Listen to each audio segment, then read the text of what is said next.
Ô meu povo, tudo bem? Tô aqui hoje, Uberaba, Minas Gerais, Fazenda Reunidas, Grupo EAO Agropecuária. Tô aqui para conhecer um pouquinho da genética de ponta que essa galera tá mandando, entendeu? Hoje para o mercado, para leilão. Hoje a gente tem Expo Zebu essa semana.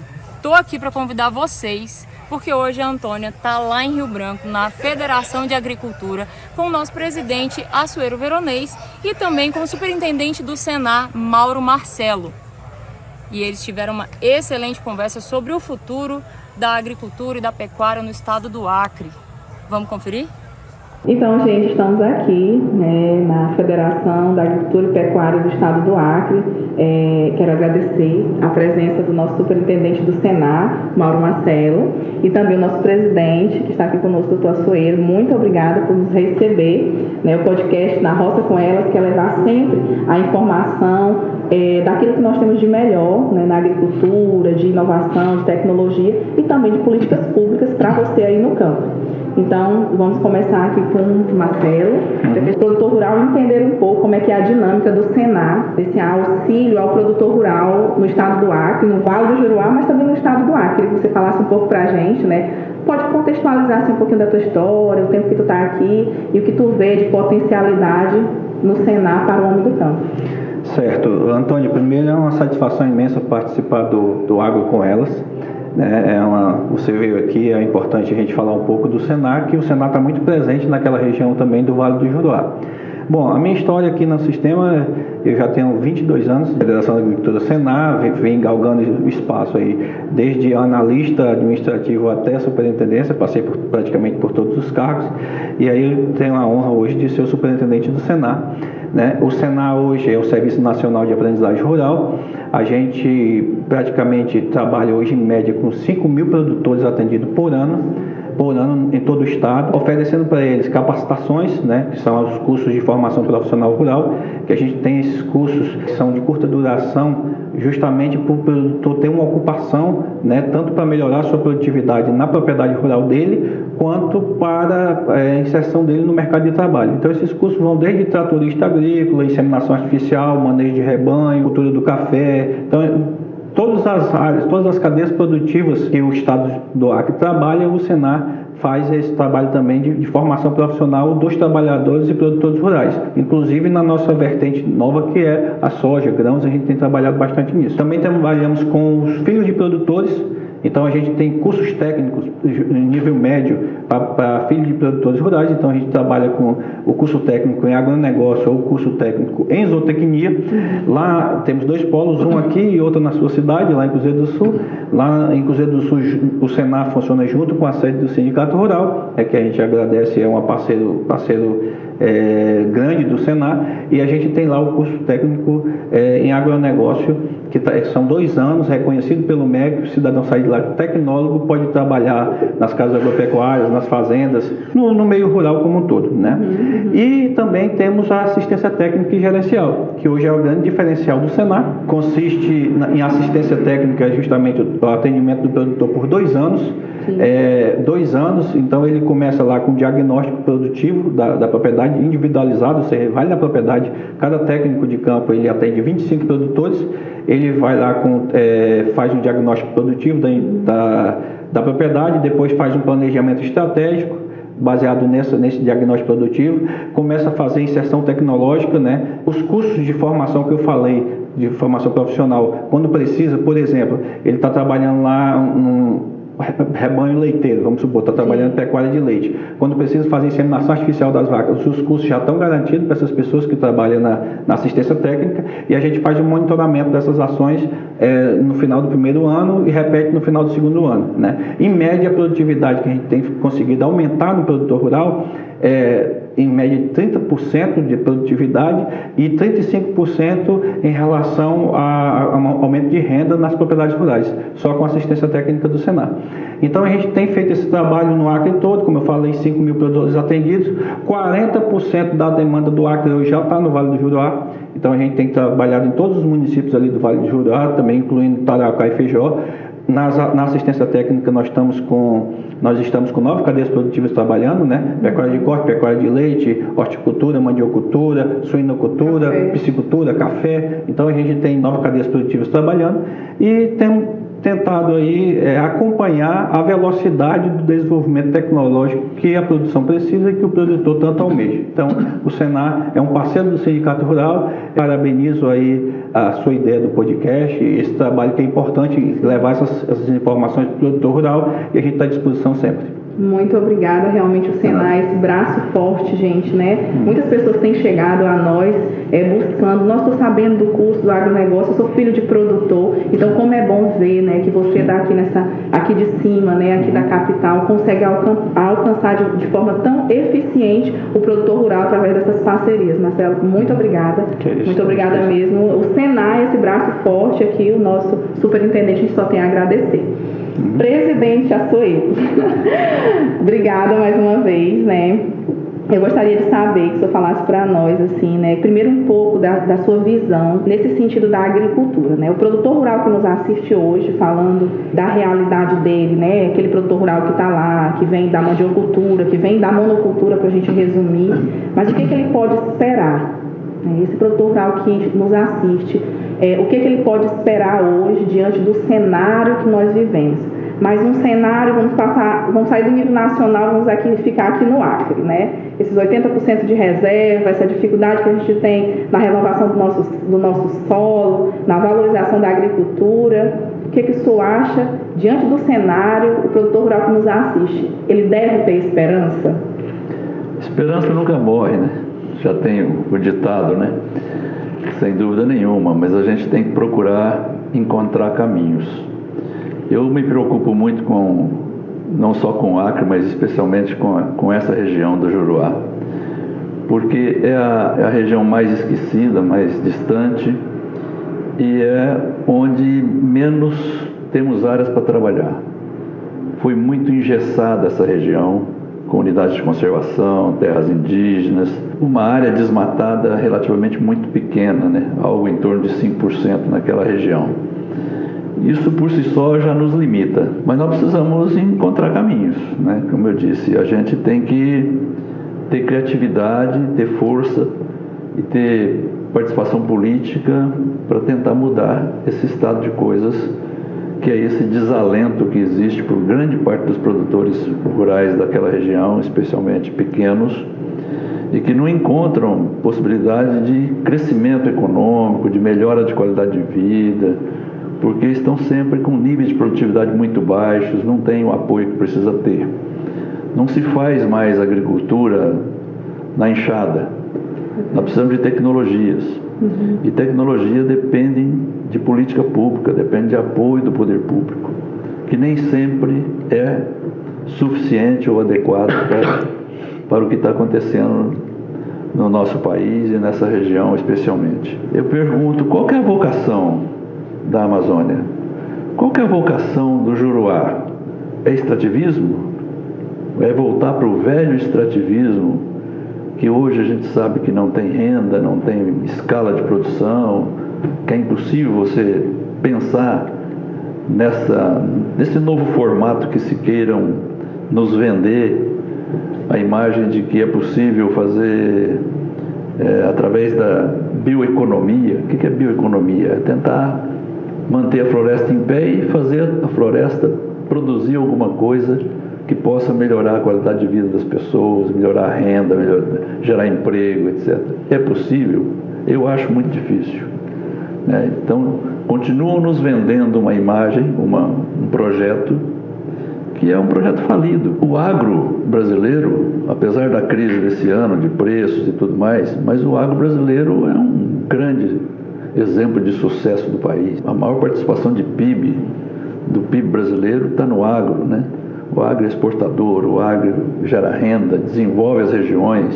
Se você analisar as cidades que nem existiam há 20, 30 anos atrás no Mato Grosso, hoje são exemplos de sociedade desenvolvida, o índice de desenvolvimento humano altíssimo, né, com renda, emprego para as pessoas e tal, e não a situação que nós vivemos hoje aqui, onde a gente está assistindo os nossos jovens irem embora do Acre para poder ter oportunidade, né? Então, isso precisa ser atacado de alguma forma pelo poder público para resolver essa questão. O Acre padece e vai padecer sempre de um problema sério. Nós ficamos muito pequenos em área para produção. O Acre tem 15% desmatado e 85% de floresta. Diferentemente de Rondônia, que desmatou 40% do seu território e hoje vive uma fase de crescimento econômico, para você ter uma ideia, só soja, Rondônia já produz 600 mil hectares de soja. Um rebanho que era menor do que o do Acre, e o Acre nós crescemos aí um pouco, estamos aí 4 milhões de cabeça mais ou menos. Rondônia tem 17 milhões de cabeça. Então Rondônia vive uma situação totalmente diferente. Nós ficamos para trás, né? Ficamos na poeira, como se diz, né? O cavalo passou selado e nós não montamos. E não montamos. Agora, com a questão ambiental, com uma restrição muito grande para ampliação de área produtiva, então praticamente nós ficamos limitados a isso. Sim. O que nós não podemos fazer? Mudar a lei, acho muito difícil, embora tenha que ser sempre um esforço que a gente tem que concentrar para tentar fazer algumas modificações para não ficar tão subjugado a uma pressão ambiental desse nível que nós sofremos hoje, com punição, com multa, né, em cima dos produtores que estão lá fazendo sua pequena agricultura, tentando desmatar um hectarezinho lá, e acaba o poder público chegando e punindo. Então nós temos que, já que não é possível fazer isso, nós precisamos atacar essa parte que está aberta, já foi a floresta e hoje é a área produtiva, a área aberta. Essa precisa receber tecnologia, receber conhecimento, que uma parte disso é o Senar que faz, mas nós precisamos do poder público, dos parlamentares especialmente, destinar recursos para mecanização agrícola. Perfeito. Essas áreas precisam ser mais produtivas, elas precisam receber insumos, calcário, adubo, elas precisam ser mecanizadas para que possa esse produtor realmente ter renda daquilo que ele faz. Porque se ficar produzindo naquele sistema arcaico, antigo, né, com níveis de produtividade muito baixas, você não vai mudar esse estado de coisas. São desafios que a gente tem que passar. O nosso sindicato rural lá, pela primeira vez, ele está agora mais organizado. O presidente Tarcísio tem feito um bom trabalho, você lá está ajudando. Eu acho que isso é fundamental para organizar esses produtores. Eles estarem juntos dentro de uma organização que possa defendê-los. E cabe ao sindicato essa defesa, né? Levar aos parlamentares, levar às autoridades instituídas, aos prefeitos e tudo, levar essas reivindicações, fazer pressão. Em época, por exemplo, desse ano que tem eleição, mais ainda é o momento da gente amarrar alguns compromissos.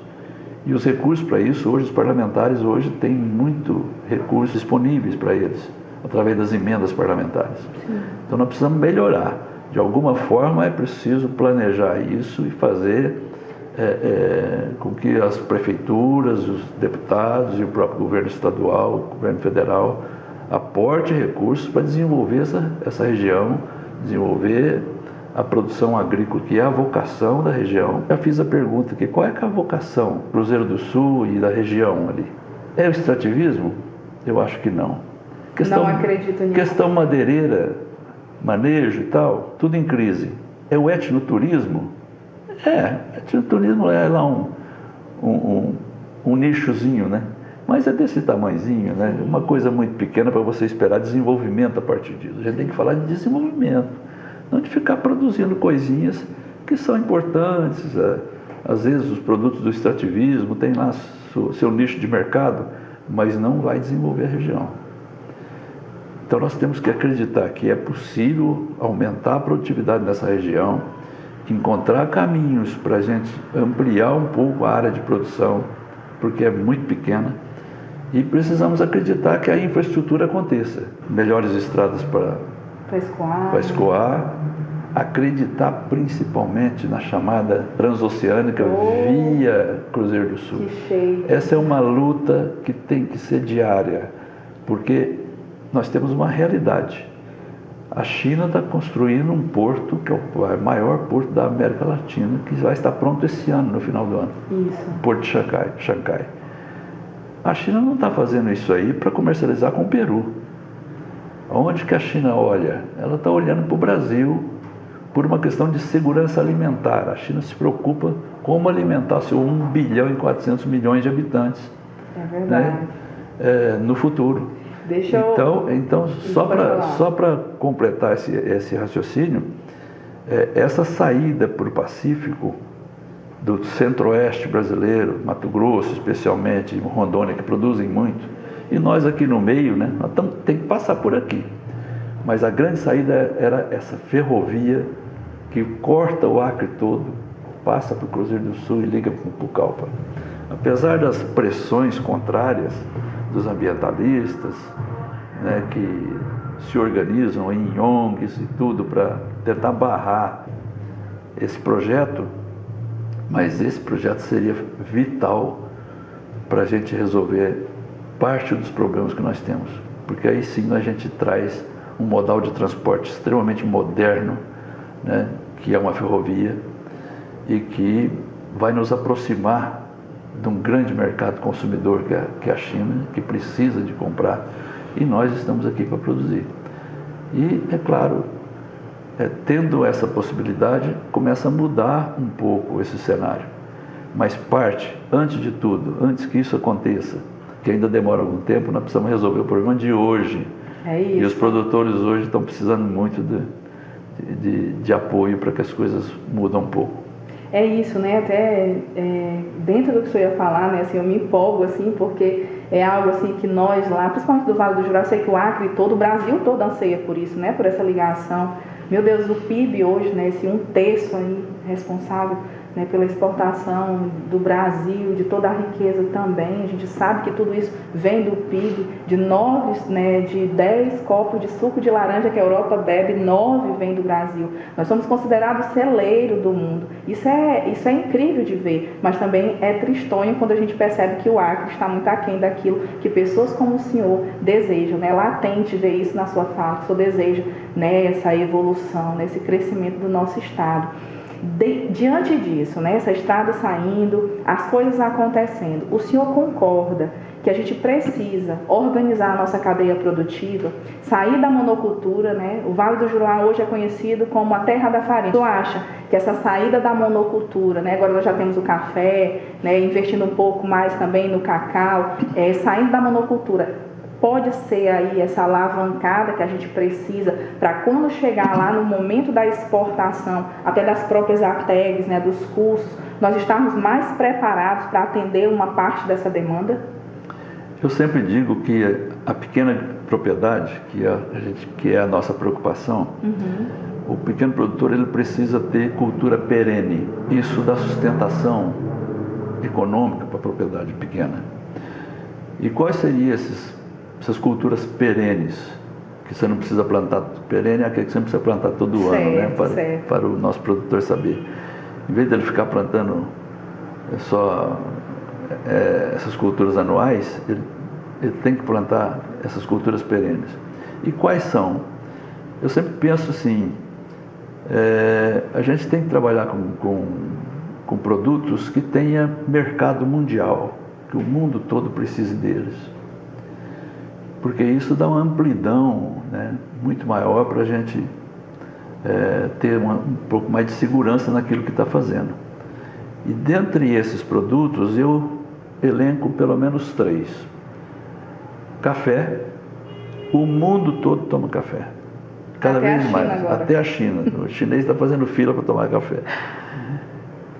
O cacau, porque o mundo inteiro come chocolate.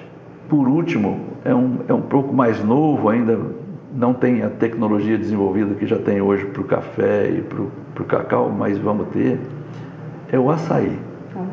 O mundo quer açaí. Outro dia a ex-ministra da Agricultura falando comigo, a Tereza Cristina, ela falou que teve no Japão, a primeira coisa que perguntaram para ela era sobre o açaí. Então, agora é claro que o açaí ainda está muito calcado no extrativismo, é preciso Porque quando o extrativismo, algum produto do extrativismo dá certo, ganha mercado, ele deixa de ser só extrativismo, ele passa a ser agricultura, ou seja, passa-se a plantar aquilo, como foi o caso da seringueira, do guaraná, da pupunha, etc. Então, no caso, é preciso plantar o açaí. E aí tem o desenvolvimento tecnológico que tem que ser feito, de material genético adequado, de tudo que a pesquisa está fazendo e vai continuar fazendo. Nós vamos ter variedades mais produtivas, e isso é muito interessante. Mas eu acho que essas 3 culturas são culturas hoje muito, muito importantes para a pequena propriedade. O produtor que tiver lá 1 hectare de cacau, 1 hectare de café, 1 hectare de açaí, ele tem uma possibilidade de renda muito melhor daquilo que trabalha com outras atividades.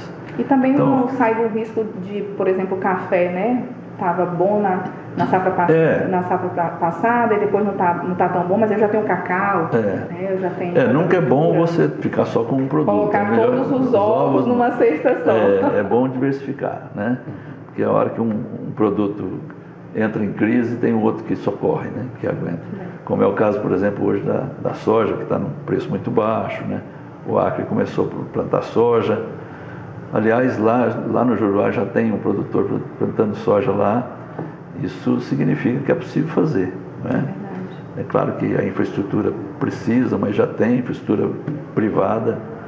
E algum produtor que está mais tecnificado, que está mais com mais recursos e tudo, tem a sua poupançazinha, pode pensar um pouquinho nisso também, buscar conhecimento para fazer essa cultura que tem também um mercado extraordinário, né? A soja você vai colhendo aqui e já vai mandando lá para Porto Velho, para as grandes tradings que compram ali e já manda para exportação. É liquidez imediata, né? Apesar de que hoje os preços não estão tão bons. Mas tudo tem seus ciclos, né? Tem sim. Igual a pecuária, que passa por uma fase difícil. Eu sempre falo para os produtores, às vezes ele entra em crise, como está hoje a pecuária, e acabam vendendo as suas vaquinhas para o abate. Pra você ter uma ideia, nos frigoríficos locais aqui, o abate de fêmeas era em torno de 25, 26, 27%. Do total que abatia, 25 a 27% era fêmea, vaca. Hoje está em torno de 40%. Significa que, pela crise, o pessoal está matando suas vacas. E a pecuária vive de ciclos. Dizem que o ciclo da pecuária que vai dar a volta já é em 2025. Mas às vezes para chegar lá é difícil esperar. Mas a gente tem que acreditar que as coisas vão mudar. Acho que a pecuária é sempre uma poupançazinha interessante para o produtor, né? É verdade. E temos que fazer força de segurar isso. E correr atrás dos bancos aí, aqueles que se endividaram, tem que ir lá no banco fazer a prorrogação de dívidas, empurrar isso para frente. Né, os bancos estão abertos a fazer isso. Muito bem, presidente. Superintendente Mauro Marcelo, quero agora, né, que você fale para o nosso produtor rural, olhando ali para aquela câmera lá do Vale do Juruá, o que agora, né, a gente já sabe dos cursos, né, que eles tanto gostam dessa assistência, das ATEGs, né, que é uma novidade para alguns, mas que já está aqui há um tempo, mas que fala para o nosso produtor rural do Vale do Juruá, do estado do Acre, o que ele pode esperar do Senar, né, nesse sentido, nessa parceria com o sindicato ainda mais, nesse tempo, nesse ano de 2024. Bom, a importância do Vale do Juruá para o Senar é clara, é nítida, tanto é que o único escritório que a gente tem fora da capital é no Juruá, em Cruzeiro do Sul. Até mesmo por ser a segunda maior cidade, né, e tem um polo ali com várias cidades no entorno, né. O Senar, a gente tenta cada vez mais se tecnificar e ter mais conhecimento para oferecer para o produtor aquilo que ele precisa.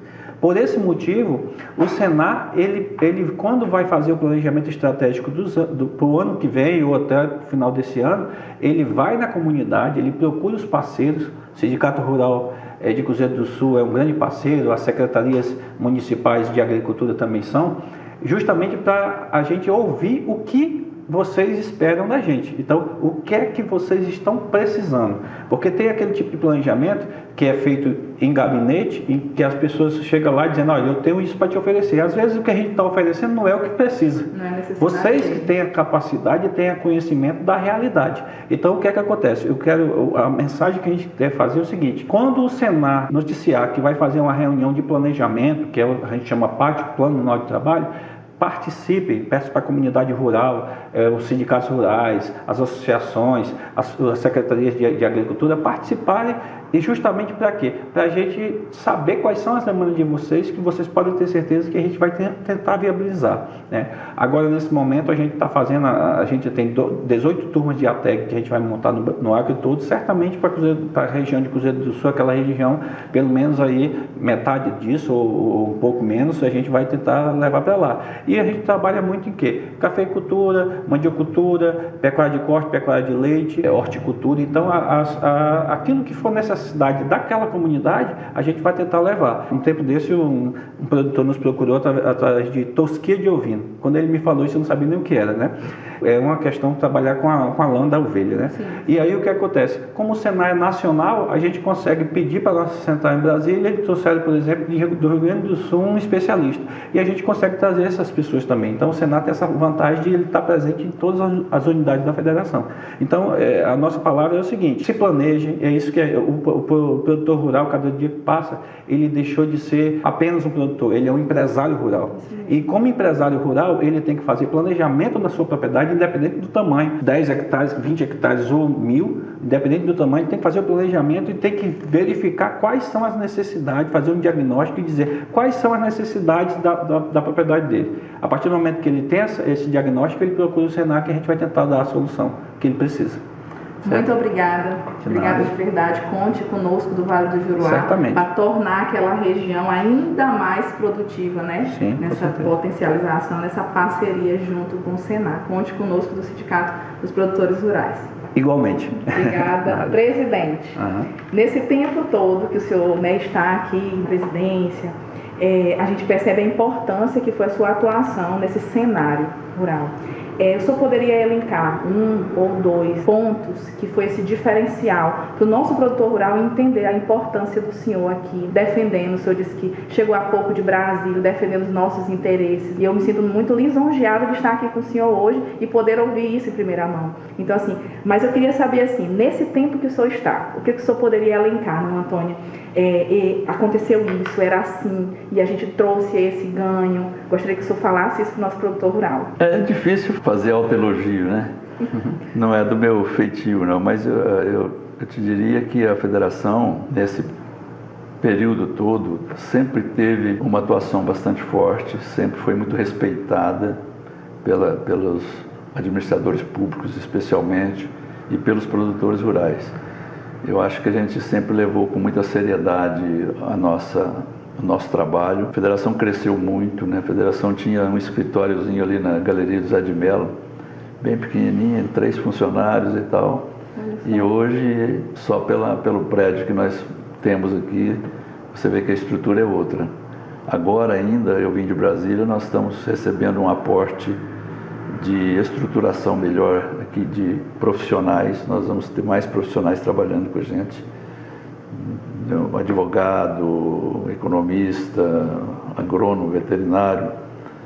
Vai crescer o nosso portfólio de atendimento aqui dos produtores, e a nossa luta sempre foi em defesa dessas grandes bandeiras do setor rural. Talvez a maior delas tenha sido a questão ambiental, porque sempre foi um problema para nós, um problema muito, muito grande, a partir da criação, a ampliação da reserva legal para 80%. Na verdade, aquilo não era para ter acontecido, aquilo era para ter sido modificado no Congresso, e foi passando, foi consolidando, e hoje ficou praticamente impossível da gente mover, alterar. Mas eu acho que nós continuamos trabalhando, articulando no Congresso com os nossos parlamentares. Nós temos lá a chamada FPA, que é a Frente Parlamentar da Agropecuária, vulgo bancada ruralista, que é muito atuante, muito forte.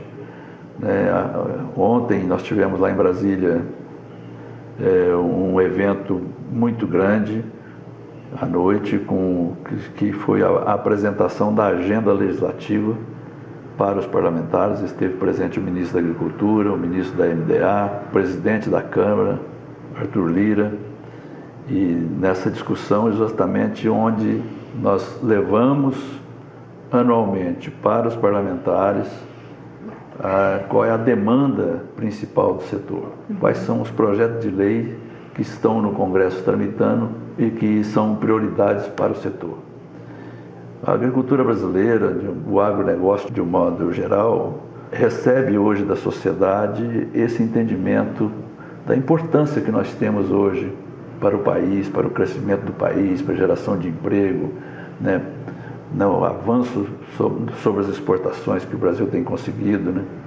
Há pouco tempo nós estávamos longe dos Estados Unidos em produção de soja. Hoje nós já passamos muito dos Estados Unidos em produção de soja. Milho nós já estamos chegando lá. Carne também, algodão. São vários produtos hoje que nós somos líderes, né? Açúcar. Agora, o Brasil cresceu de forma desigual, né? O Brasil era um país litorâneo até a Constituição de Brasília. Com a Constituição de Brasília houve a migração para o centro-oeste. Junto disso, o desenvolvimento de tecnologia para a produção no Cerrado brasileiro. Então o Cerrado, que era nesse Brasil central todo, era uma área improdutiva, através de tecnologias desenvolvidas, especialmente pela Embrapa, levou o Cerrado a ser um celeiro de produção, que é onde está hoje Mato Grosso, Goiás, Tocantins, etc. Mas a Amazônia ficou muito para trás. Eu digo sempre que a Amazônia é tida como a região mais rica do Brasil, potencialmente, mas é a que tem população mais pobre do Brasil. É verdade. Isso é uma contradição inaceitável que continue. É preciso resolver o problema econômico da Amazônia. Nós vamos ficar sentados na riqueza sem poder explorar, vendo a nossa população cada vez mais miserável. E quando a população é pobre e miserável, ela fica vulnerável à ação do narcotráfico. Sim. Os nossos jovens estão sendo aliciados por narcotráfico. Quem manda na Amazônia hoje são as ONGs internacionais, que têm os seus interesses inconfessáveis, né? A gente sabe que os interesses são mais econômicos do que efetivamente a questão climática. Sim. Travados, né? Com grande parte da Amazônia totalmente esterilizada para a produção. Precisa ser, de alguma forma, repensado. Porque se tem estados que têm múltiplas vocações, Rondônia, Pará, tem muito minério, tem às vezes potencial turístico como é o Amazonas, né, lá ou Santarém no Pará, regiões lindas que atraem turismo. Mas nós não.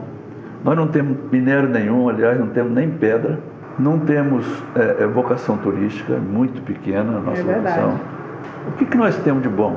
Qual é a nossa vocação? Qual é a nossa vocação? É o solo, não é a floresta.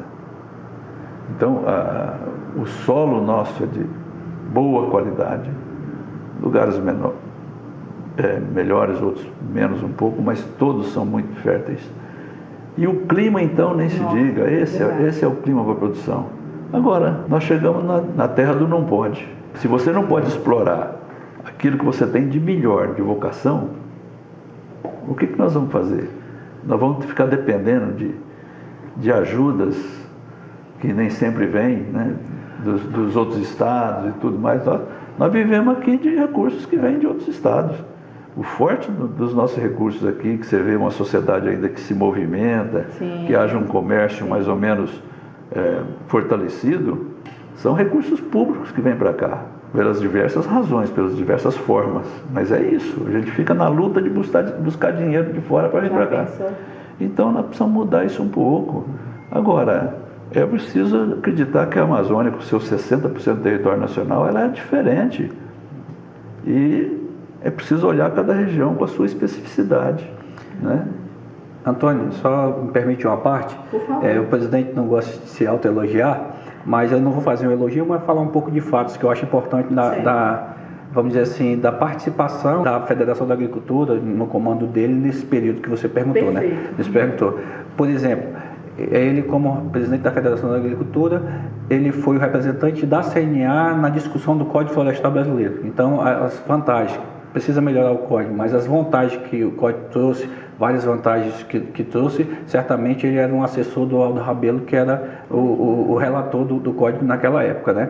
Se a gente for discutir, por exemplo, o status do Acre como zona livre de aftosa sem vacinação, a Federação da Agricultura teve um papel fundamental, né, nesse trabalho, inclusive assessorando o IDAF e a via Sebrae também, com equipamentos, doação de equipamentos e tudo, organizando, ajudando através do Fundepec também. Então ajudou para que a gente chegasse ao status. O presidente foi inclusive na França na época para receber o certificado de zona livre, né, junto com a comitiva do governo, né. A gente vai olhar a pauta boi, né, a questão tributária, né, para pautas e tal de venda de gados, né, em pé e tudo, a federação sempre é ouvida, sempre essa participação. Hoje a Federação da Agricultura ajudou a construir o Fórum de Desenvolvimento do Estado do Acre, né, que é um fórum de discussão de matérias tanto na área de infraestrutura quanto na área de logística e também da agropecuária. A Federação da Agricultura, através do presidente Assuero, tem um papel fundamental de fomentar políticas públicas para assessorar o governo do Estado nessa questão, inclusive questão ambiental também, como ele falou, né? Se você for hoje, todos os fóruns hoje do Acre importantes sobre meio ambiente, agricultura, produção, a Federação da Agricultura tem assento no fórum, né? Então a gente tem feito um trabalho aí, eu me incluo também, né? A gente tem feito um trabalho importante, sempre capitaneado pelo presidente. Então ele não fala, mas é importante registrar. Mas eu sabia que tinha muita coisa por aí, mas que bom que você falou. Obrigada pela intervenção.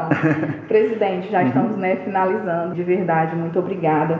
O Vale do Juruá, acho muito bacana quando o senhor fala, Antônia, qual é a vocação, né? Até antes da gente começar a gravar, o senhor já me questionava. Quando eu tive o primeiro contato com o senhor lá em Cruzeiro do Sul, o senhor fez esse questionamento ficou assim, ó, batendo, assim, pulsando, porque a gente precisa descobrir, nós do Vale do Juruá, qual é a nossa vocação. Um ponto muito forte que o senhor tocou foi a questão dos jovens. Os jovens que hoje, né, migram, né, saem da nossa cidade para ir em busca das cidades de Santa Catarina, das cidades do Sul, sendo que nós também somos uma potência. Eu sempre digo isso, o Vale do Juruá é uma potência adormecida. Jovens que não têm mais expectativas de vida, jovens que largam o campo simplesmente por um salário mínimo no supermercado, na loja de roupas, e não tem mais perspectiva de voltar. Esse é o intuito do sindicato, junto com o Senar, junto com o senhor na presidência, que tem um papel fundamental. Qual é o papel? É dizer para o povo do Vale do Juruá que fique na sua terra, que não abandone, que olhe hoje para aquele produtor rural que chegou, muitos de Rondônia, presidente, estão fazendo tão bonito, estão nos motivando, porque nós perdemos a esperança, porque nós fomos engessados. Vou deixar assim um recado, né, de forma bem breve para o jovem que está nos assistindo, né, esse material vai chegar lá na casa dele, o senhor, que tem essa fundamental importância. O que esse jovem hoje lá pode esperar do nosso estado do Acre? De forma muito breve, faça suas considerações finais. Eu já aproveito para agradecer o senhor. Muito obrigada. Obrigado, Antônia.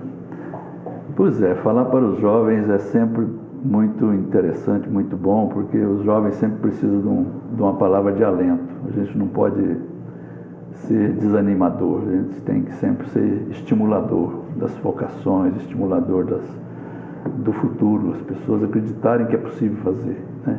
E fazer a partir da sua aldeia, da sua terra, né? Eu sempre lembro quando se fala isso, me vem à memória que há 40 e poucos anos atrás eu vim de São Paulo para cá, cheio de sonhos para fazer minha vida aqui, né? E fiz minha vida aqui.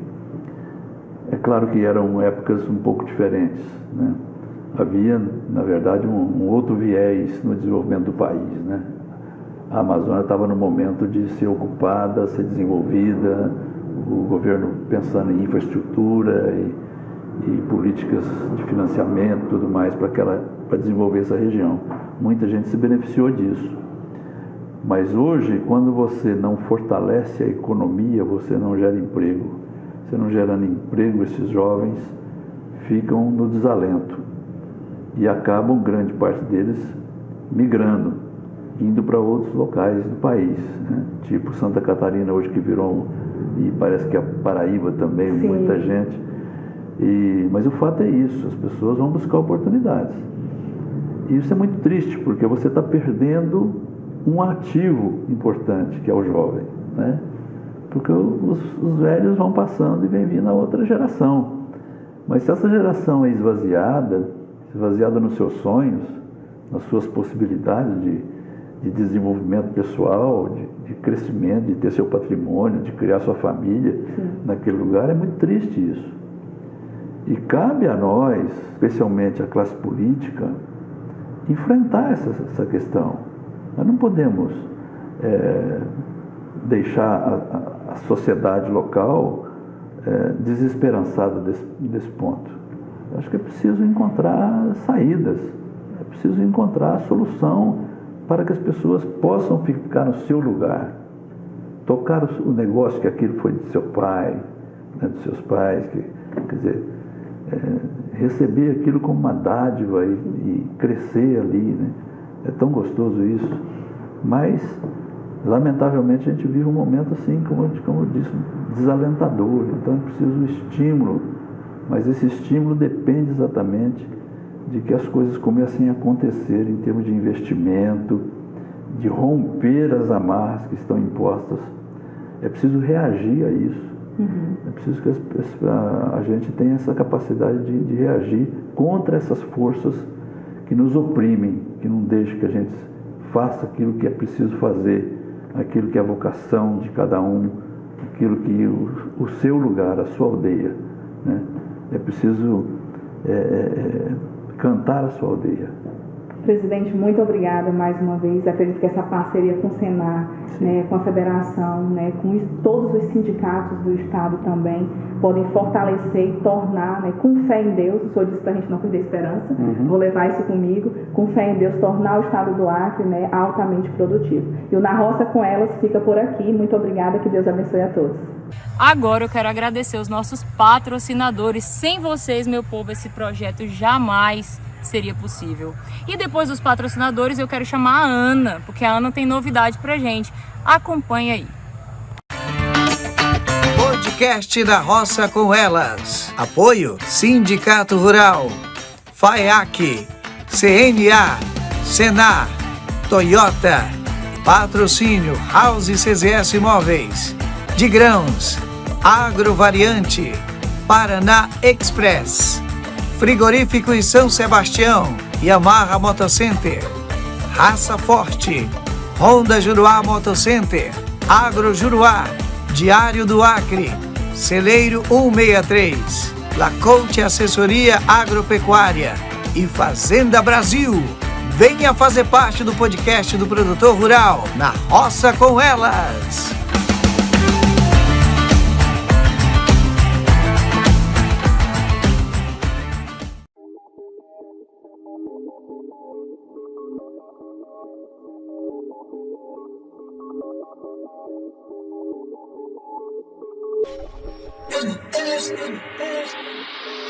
Pessoal, e a gente está aqui hoje, no nosso parceiro, o podcast Na Roça com Ela veio visitar a Yamaha. Estamos aqui com a Evilane e a Evilane vai falar um pouquinho pra gente o que ela tem para mostrar para vocês aqui na Yamaha. Quais são os seus produtos, Evilane? O que o nosso parceiro, o nosso espectador vai encontrar e chegando aqui na Yamaha? Isso mesmo, aqui na Cruzeiro Motocenter Yamaha nós temos diversas motocicletas, né? Como você pode ver, tem bastante modelo para você que quer para uma zona rural, para você que quer para a zona urbana. Então nós temos vários modelos. Uma dessa daqui que você está vendo, você pode ver aqui, é o nosso mais novo modelo, é a R15. Tá? Ela já era aguardada pela população cruzeirense e acabou de chegar na nossa concessionária. Muitas pessoas já vieram aqui, já verificaram aí a nova R15, algumas já levaram, né? Já adquiriram a sua. Então você também pode vir ver os nossos outros modelos. Nós temos várias propostas para você que não adquiriu a sua Yamaha 0 km ainda.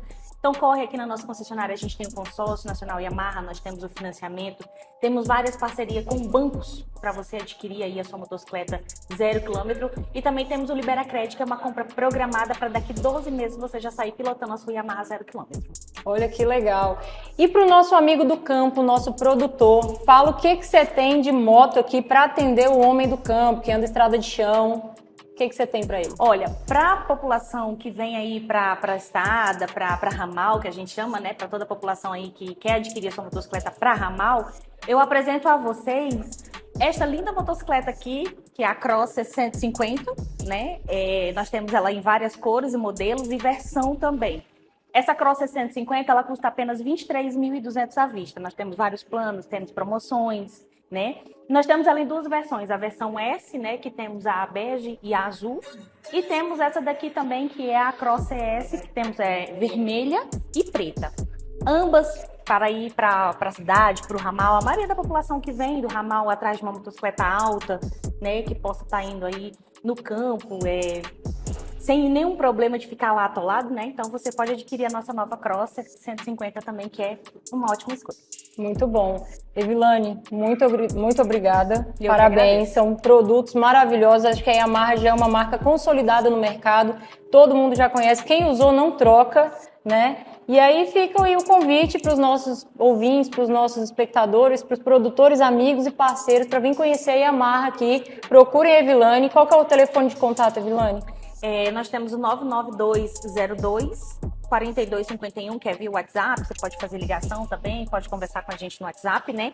E lembrando para a nossa população cruzeirense, eu digo para todas as pessoas, em todas as entrevistas que eu vou dar, explicando sobre a nossa motocicleta, sobre o nosso modelo, sobre a nossa marca, nós não cobramos o frete e ainda damos um capacete Samarino de brinde para qualquer pessoa que comprar a sua Yamaha 0 km. Que legal. Eu já tô, inclusive, apaixonada por alguns modelos. Já tô até pensando em fazer um consórcio com você, sabia? Vamos sim, vamos fazer. Obrigada, Evilane. Eu que agradeço.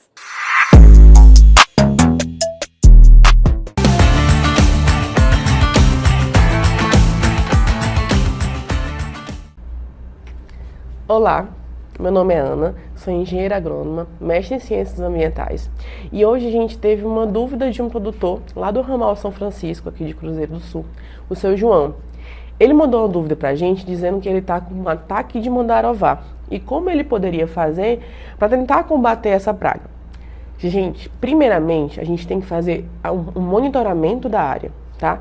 Nesse primeiro passo é o produtor realmente estar dentro da sua produção, vendo como que tá, vendo o surgimento ou não de pragas ou doenças, tá? Então, o primeiro passo é o monitoramento, estar de olho na sua produção, no caso do seu João, no seu roçado de mandioca. O segundo passo, o seu João percebeu que já tem mandarová. A gente vai ter o controle biológico. O que é o controle biológico? É por meio do baculovírus. Não sei se você já ouviu falar, sabe o que significa. O baculovírus é uma doença que dá na própria mandarová. Não faz mal nenhum ao produtor, ao ser humano em si, né, e nem à própria mandioca. O baculovírus só faz mal à própria mandarová. Então, quando a mandarová está infectada, ela fica com as perninhas de trás, o último par de perninhas suspenso. Tá? E aí, quando ela tá assim, é o momento de você tirar a mandarová, você vai macerar ela, tá? Com 5 ml de água. A gente pode estar até depois passando também a receita certinho, beleza?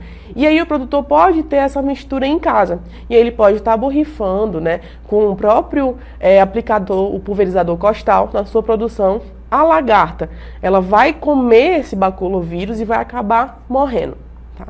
Então, gente, o baculovírus, ele é uma forma biológica, é uma forma barata e o produtor pode ter estocado no freezer de forma correta durante um ano inteiro. Então, uma forma melhor de combater seria dessa forma biológica, tanto pela questão financeira quanto pela questão biológica também. Só que existe uma questão. Se a lagarta passou de 3 centímetros, a gente já precisa ter um cuidado maior. Tá? A gente precisa já entrar com um controle químico. E aí o controle químico ele precisa de um técnico, um agrônomo, seja do IDAF, que a gente tem total acesso, o Senar, o Sebrae. Os consultores estão em campo para tirar a dúvida do produtor rural. Até a Casa Agropecuária também, tá? Eles passam a receita agronômica certinha. Mas aí já é um caso um pouco mais à parte, que precisa ser mais estudado. Mas até chegar a tal momento de usar o controle químico, a gente tem um controle biológico que funciona tranquilamente. Então é isso, gente. Espero que tenha ficado claro e vou ficar aqui aguardando mais dúvidas de vocês. Bom, pessoal, esse foi mais um Na Roça com Elas. Espero que vocês tenham gostado. Aproveitem, curtam, comentem, compartilhem. Ativem o sininho, se inscreve no canal para vocês acompanharem os próximos programas, né? Muito obrigada. É isso aí.